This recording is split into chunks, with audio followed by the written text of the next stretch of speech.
Bonsoir à tous, chers amis qui aimez les plantes, le jardin, le jardinage, la botanique et la nature. C'est un énorme plaisir pour moi-même et ma petite jardinière de vous accueillir dans notre véranda, là où il fait doux, où nos plantes tropicales se reposent pour l'hiver. Vous êtes à la bonne place puisque vous êtes sur News Jardin TV, la chaîne qui partage avec vous, et ceci tous les jours de la semaine, cette passion et qui vous aide à progresser dans vos connaissances botaniques et jardinières. Comme vous le savez, ma petite jardinière est actuellement derrière la caméra à réaliser les images vidéo de cette émission. Et ce soir, nous vous recevons pour le numéro 299 de notre émission journalière Le Quotidien du Jardin. Cette émission qui existe grâce à vous, puisque ce sont vos questions qui l'enrichissent. Et surtout, n'hésitez pas à continuer à nous en envoyer. Vous avez la possibilité d'utiliser, par exemple, notre site internet www.newsjardintv.com sur lequel vous aurez toutes nos vidéos bien classées selon des catégories qui vous permettent de vous y retrouver, parce qu'aujourd'hui, il y en a quand même plus de 1550. Vous pouvez, vous ne vous gênez pas, bien entendu, commenter toutes les vidéos et poser vos questions sur la chaîne YouTube. Et puis, n'oubliez surtout pas d'envoyer des photos chaque fois que nécessaire en utilisant le courriel, à savoir contact@newsjardintv.com. Le principe de l'émission, je vous le disais, c'est que vous posiez vos questions et avec Nicole, nous les regardons et nous les sélectionnons. Et ce soir, c'est celle de Jordi Alim 4419, dites donc, qui nous dit « Nous venons de planter un arbre à miel pour favoriser la vie des pollinisateurs. Pourriez-vous nous expliquer cette plante, le pépiniériste ayant été très peu loquace à son sujet ?» Arbre à miel, ça peut désigner Stiphonolobium japonicum. Waouh, quel nom! Mais je suis sûr que vous connaissez mieux Sophora du Japon, qui est un arbre très élégant de la famille des fabacées, vous savez, les légumineuses, et que l'on cultive dans de très nombreux jardins sous sa forme pleureur, Stiphonolobium japonicum pendulum. Notre internaute a précisé que la plante était peu connue, et surtout qu'il voulait attirer des pollinisateurs. On n'a pas eu la photo, mais je pense quand même que il ou elle, on ne sait pas si c'est une dame ou un monsieur qui nous a écrit, doit sans doute évoquer Tetradium danieli, qui est couramment, lui, appelé l'arbre à miel, plante qui appartient à la famille des rutacées, encore une fois créée par Antoine Laurent de Jussieu en 1789, et famille dans laquelle on a la rue officinale, Ruta graveolens, et bien évidemment tous les agrumes, toutes les plantes du genre Citrus. Ce genre Tetradium a été créé en 1790 par un botaniste portugais qui s'appelait João de Oliveira. Et aujourd'hui, le genre Tetradium est constitué de 10 espèces. Il y a 13 taxons parce qu'il y a quelques variétés naturelles. Et ce sont des arbres ou des arbustes dont certains atteignent 20 mètres de haut et que l'on rencontre plutôt dans les forêts chaudes depuis l'Himalaya jusqu'au sud-est asiatique et même en Australie. Alors ce nom Tetradium vient du grec tétradion, qui signifie une série de 4. Et cela fait référence aux fleurs qui ont 4, alors parfois de temps en temps 5, mais en général 4, sépales, pétales et étamines. Donc une série de 4. Même s'il semble possible d'acclimater dans nos régions au climat tempéré doux, par exemple la Bretagne, ça serait idéal. Deux autres espèces chinoises, Tetradium glabrifolium, donc des feuilles lisses, sans poils, et Tetradium ruticarpum, eh bien on ne cultive guère en Europe, dans nos jardins, que Tetradium danieli. C'est une espèce qui est rustique, elle, jusqu'à moins 15 degrés, et elle a d'abord été décrite en 1862 par le botaniste britannique John Joseph Bennett dans le genre Xanthoxylum. C'est celui du poivre du Sichuan. Et il a fallu attendre 1981, c'est-à-dire bien plus de 100 ans plus tard, pour que Tetradium danieli soit renommé dans la classification valide aujourd'hui par le botaniste américain, cette fois, Thomas Gordon Hartley. Et pour l'espèce danieli, il a choisi d'honorer la mémoire d'un chirurgien militaire et botaniste britannique, William Freeman Danieli, qui collectait des plantes, et notamment en Afrique occidentale et aux Antilles. Couramment appelé arbre à miel, mais aussi Evodia coréen, Tetradium danieli possède pas moins de 33 synonymes dans la classification botanique. Et on le trouve notamment dans les genres Euodia, un genre qui est toujours valide, qui a été créé en 1776 par les Forster, père et fils, qui voyageaient beaucoup. Et il y a 99 taxons dans le genre Euodia, tous d'origine tropicale. On l'appelle aussi parfois Evodia, qui est un genre invalide dû à une confusion, tout simplement, entre le U et le V en latin, qui avaient la même forme. Et vous allez peut-être parfois trouver dans le commerce Tetradium danieli sous le nom de Euodia up1,6 ou Evodia up1,6.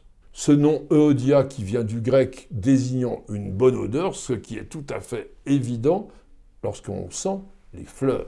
Originaire du sud-ouest de la Chine, du Japon et de Corée, où il pousse dans des forêts de montagne jusqu'à 3200 mètres d'altitude, ce qui justifie sa rusticité, eh bien l'arbre à miel peut mesurer jusqu'à 15-20 mètres parfois, et ceci dans la nature, parce qu'en culture, il va guère dépasser, à la fois en hauteur et en largeur, 10 à 12 mètres, d'où l'intérêt pour un petit jardin. C'est un arbre qui se développe assez vite. Dans des bonnes conditions, il va pousser de 50 cm par an environ, et il va nous faire une ramure étalée, avec des branches disposées plus ou moins en éventail, et qui sont recouvertes par une écorce grise lisse, qui peut ressembler un petit peu à celle d'un hêtre. Quant aux feuilles caduques, assez grandes, de 20 à 40 cm, même parfois plus, eh bien elles ressemblent franchement à celles du frêne. Elles sont donc, en description botanique, imparipennées, composées de 7 à 11 folioles ovales à lancéolées, d'un vert brillant foncé dessus, et dessous elles sont plutôt glauques et veloutées. Et ces feuilles vont virer au jaune ou au vert acide à l'automne, ce qui augmente l'intérêt de l'arbre. Et sachez aussi que si vous regardez de près, vous allez voir que les feuilles sont couvertes de glandes visibles et qui produisent une odeur assez aromatique lorsqu'on froisse la feuille. À partir de juin, dans les régions au climat doux, mais plutôt début septembre ailleurs, des corymbes paniculés, arrondis de 10 à 15 cm de diamètre, apparaissent à l'extrémité des rameaux ou bien à l'aisselle de la dernière paire de feuilles. Il y en a énormément, l'arbre fleurit de façon très abondante, ce qui va valoir à Tetradium danieli parfois le nom populaire d'arbre aux 100 000 fleurs. Magnifique. Les inflorescences sont composées de petites fleurs unisexuées. La plupart des sujets d'arbres à miel sont dioïques. Il y en a des mâles et des femelles. Les fleurs vont s'épanouir blanches avec des anthères jaunes et elles forment franchement de très élégants panaches bien parfumés. La floraison va être suivie de septembre à novembre de grappes compactes de fruits sphériques qui sont petits, de 2 à 8 mm de diamètre, mais assez décoratifs. Ce sont pour les botanistes des follicules, c'est-à-dire des fruits secs qui vont s'ouvrir par une seule fente longitudinale. Ça les distingue des gousses qui, elles, s'ouvrent en 2 fentes. Ces fruits sont d'abord rouge-brun, puis ils passent au noir, et à maturité, ils vont s'ouvrir et exposer 1 ou 2 graines d'un noir brillant qui restent à l'intérieur du fruit et qui vont être vraiment très appréciés par les oiseaux au cours de l'hiver. Bien évidemment, la générosité de la floraison constitue l'atout majeur de Tetradium danieli. Parce que d'abord, peu d'arbres de cette taille se parent d'une telle abondance de fleurs. Et puis les fleurs attirent un très grand nombre d'abeilles, ce qui vaut évidemment le nom commun d'arbre à miel. Et il faut savoir que ça constitue une excellente source de nourriture pour les pollinisateurs à cette période de l'année, fin de l'été, début de l'automne. Mais il n'y a pas que les abeilles qui sont attirées par les fleurs de Tetradium danieli, les papillons viennent également nombreux. Côté culture, la plante ne pose pas vraiment de problème, vous allez l'installer dans un endroit dégagé, mais abrité des vents forts parce que les branches sont cassantes. Exposition soleil ou mi-ombre sans problème, un sol bien drainé, riche en humus, mais pas trop humide. On nous a demandé aussi de parler régulièrement de la multiplication. Eh bien, sachez que vous pouvez semer des graines de tétradium sous abri en automne, lorsqu'elles sont bien mûres. Et il y a des possibilités de réaliser des boutures, soit des boutures de racines en hiver, sous abri également, soit des boutures demi-aoûtées en août et septembre. Il y a sur New Jardin TV plusieurs vidéos qui vous présentent comment réaliser des boutures. Côté ennemi et maladie, absolument rien à signaler, la plante est bien résistante. Et puis une petite chose pour terminer, sachez qu'il est facile de confondre Tetradium danieli avec celui que l'on appelle l'arbre à liège de l'amour, Phélodendron amurense. Il appartient à la même famille, je vous rappelle les rutacées, et on va le trouver dans certaines pépinières.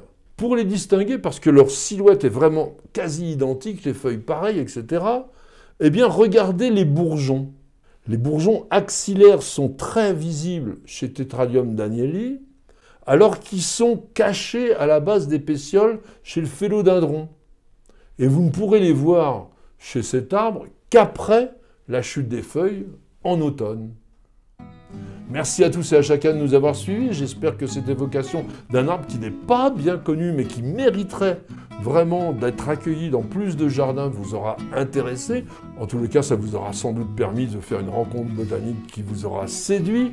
Je vous remercie d'avoir posé la question et de continuer à nous en envoyer encore sur tous les sujets possibles et imaginables autour de la botanique et des plantes, parce que c'est grâce à elle que nous constituons de jour en jour, ensemble, un petit peu avec mes réponses bien sûr, une véritable encyclopédie des plantes et du jardin en vidéo.